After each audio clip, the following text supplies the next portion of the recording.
The disorder I chose to discuss with you today is known as cat's eye syndrome. This disorder affects the 22nd chromosome. What happens is the specific section of the 22nd chromosome is multiplied and it is added onto the top of the normal 22nd chromosome. So instead of having two regular chromosomes, you can have one or both with an addition added onto the top.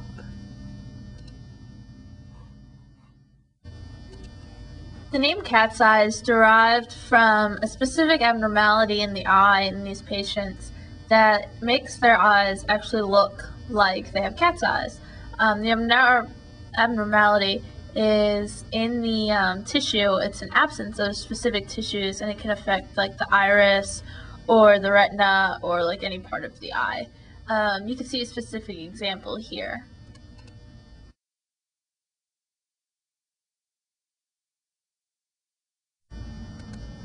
It's important to note that not everyone who has the cat's eye syndrome actually has these cat's eyes.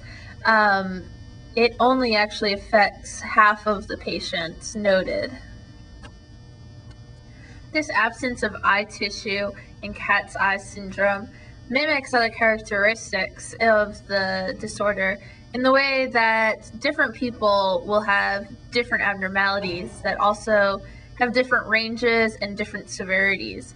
They have also documented that some of these differences are even within families and genes. Cat's eye syndrome affects 1 in every 50,000 to 1 in every 150,000 births. This number is really low, and if you do survive the birth defects that most patients are born with, you do have a long lifespan that's normal as everyone else's. The only way really to detect for sure cat's eye syndrome is to do DNA testing and to test your chromosomes and see if you have an addition on the 22nd chromosome. There are many different characteristics seen in cat's eye syndrome. There's malformations of the skull and the face, as well as any of the internal organs, including the heart, the kidneys. You also see a lot of patients with malformations of their anal region, and as well as the intestines that go to their anus. A lot of this often has to be corrected by surgery so that children can digest foods and excrete them afterwards. Many people also experience cleft palates and hernias in cat's eye syndrome. Many of the people who have this disorder are also short in stature. They often have downward slanting in the opening of their eyes between the upper and lower lids. A lot of them also have growths of skin all over their bodies and specifically on their outer ear.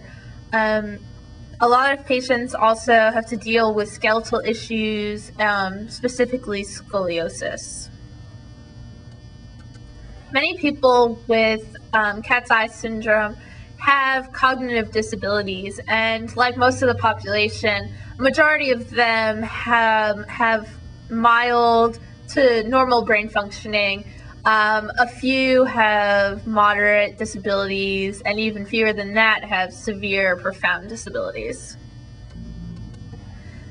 The families of children who have cat's eye syndrome have many difficulties that they have to deal with, depending though on the severity of the different disabilities that these children might have. Some may not have any disabilities at all, and there's plenty of people who researchers think are walking around today and don't even know have cat's eye syndrome. Other families have to deal with more severe disabilities. Many children at early ages have to go into surgeries to repair hearts and livers and kidneys. Many have to go in and fix different intestinal structures, anus regions, and just make it so that the kids can digest food and absorb nutrients and grow into healthy children. It is important for families to realize that their children can be normal later on in life if they work hard. Some will have minor or mild cognitive disabilities, but many of these can be overcome with education and working hard and such. Because cat's eye syndrome is such a rare disorder, there aren't very many resources for families.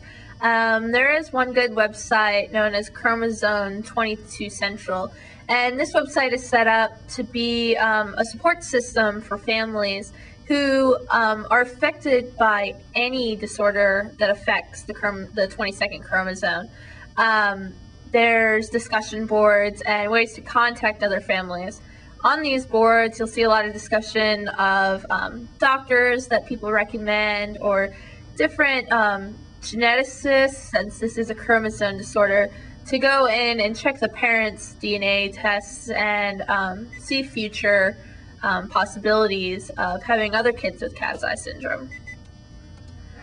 Well, I guess that's about it on cat's eye syndrome. I hope you enjoyed my movie, and I look forward to watching all of yours, and I guess I'll see you all in class soon.